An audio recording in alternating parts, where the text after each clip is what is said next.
Shielding me from the crowd, she walks with me yelling, "Death to America." And before we part, in accented English, there it is. I love you, she says. She says, "I love you." The essence of Diane. She is a reporter at heart. That was in Iran, right in the thick of a crowd, getting to the heart of the story. She has logged so many miles, talked to so many people from all walks of life during her nearly 11 years. When you really add up, next month would be 11 years. And can I correct poor Dr. Seuss? Please do. Because as you know, I said I'm not equipped to drive heavy machinery this morning. But it's don't cry because it's over, smile because it happened. There you go. If you were sitting at home going, why did she say that? I actually knew that, but I let it go there because it was the last day. Oh, that's right. Forgiveness on the last day. Now you forgive me. I got to say, this is the first time in all my years sitting next to Diane. I've looked at her this morning. I'm like, hello, anybody home? What just happened? But you know what? If it's going to be a morning, it's this morning to be that way. And we understand fully because Diane is heading to the anchor chair at World News. She has been here, as we've been saying, for more than a decade. And we thought it would be a good time now to remind everyone the unforgettable stories she has brought into our homes over these many years. Let's take a look.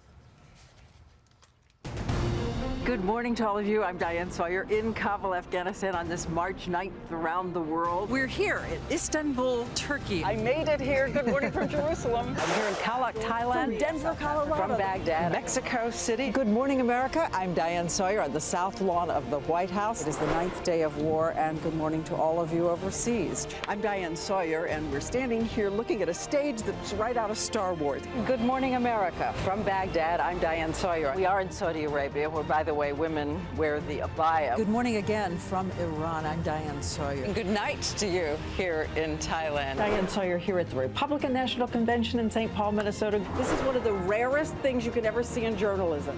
It is a visa into North Korea. It is amazing to say live to you this morning, good morning, America, from Pyongyang, North Korea. We just got a report in that there's been some sort of explosion at the World Trade Center in New York City. We have no idea if it was a plane, was it in any sense deliberate, was it an accident?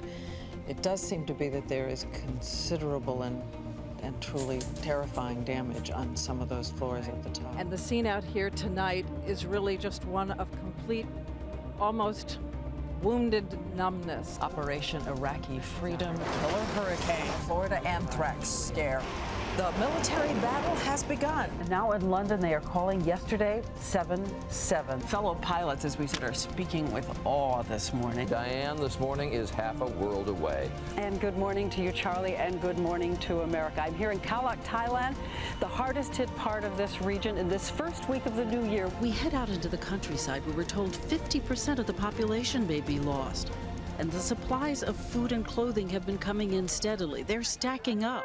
Good morning, America. We awake to breaking news that Senator Edward Kennedy, political giant, Lion of the Senate, has died. As we say, a good and sad morning to you, America. Pope John Paul died of septic shock and an irreversible cardiocirculatory collapse. Good morning, America. Good morning, voters. This morning, it all hinges on the vote in Florida. Right now, 1,785 votes separate Bush from Gore. Good morning, America. Diane Sawyer here in election headquarters, Times Square, USA. A new morning, an African-American elected by Black, white, young, Hispanic, and above all, Americans asking for change. John F. Kennedy Jr. is final. The death toll from onboard Columbine school shootings. Robin and I say good morning to you live from Virginia Tech this morning. When your little brother goes off to college, this is the last thing you could possibly fathom, not is? Yeah, I just wanted him to go and do well because he was so happy to go. I mean, he loved anyone that he ever met. He loved children. If you needed help, he was there to help you. We can only send you our love this morning, and we do. Thank you both. Thank you. Thank you. And we'll go now back to Sam.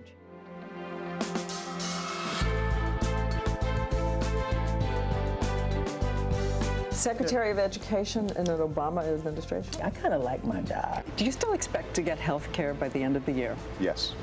Absolutely. Absolutely. So tell me I'm not hallucinating. You're hallucinating. You are President Bush, and you I are was. George Clooney. He still is. I was. I'm barely. You are the richest man on the planet. What does that mean to you? Nothing. Nothing? Has the U.S. failed in Afghanistan? Not at all.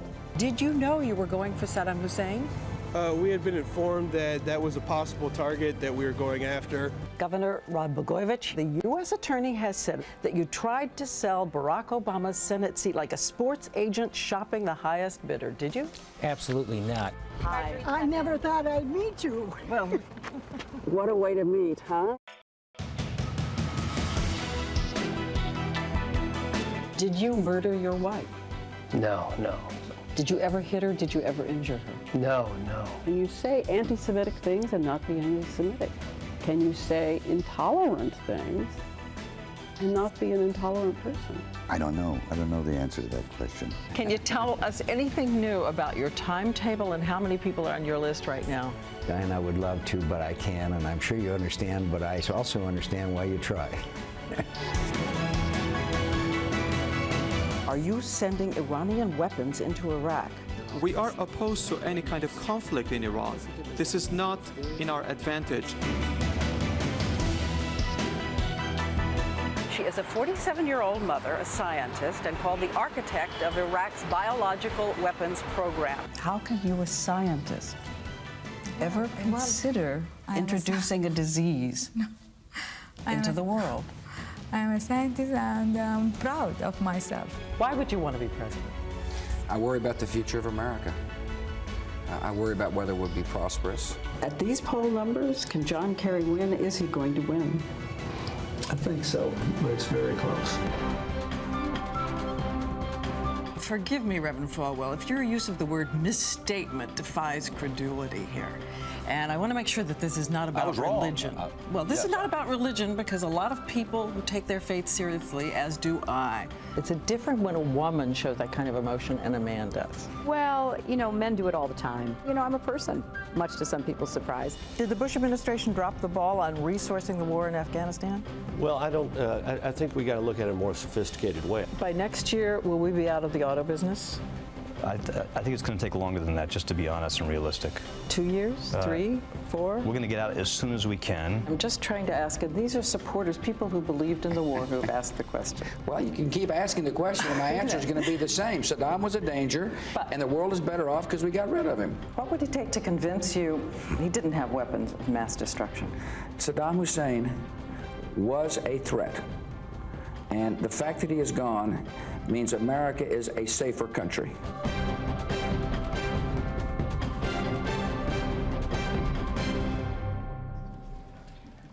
And you know, I keep thinking it is such a privilege to be able to go out and try to ask the questions that you would want to ask as we travel the world. And this is true of every single one of us. And you will continue to do that. At World News, I think it was very appropriate that we showed you all around the world, and you are going on to World News, and we'll continue that type of work. Yeah, we calculated. I've circled the globe 14 times. Wow. Here, I'm doing 300,000 miles. When you see it that way, we are all in the same business, but that is humbling for me to watch as an interviewer. What you have accomplished. And what are you, only halfway into your career? I mean, this is amazing. This is really amazing. I applaud. That is, I feel great for you. I feel horrible about myself right now. I just think of this as, you know, getting the Newcomers Award to get to look at all of this with you. Wow. I do. But when you see that, you And realize that nobody does it better than Diane Sawyer. Simply the best! Well said. Well said, Olaf.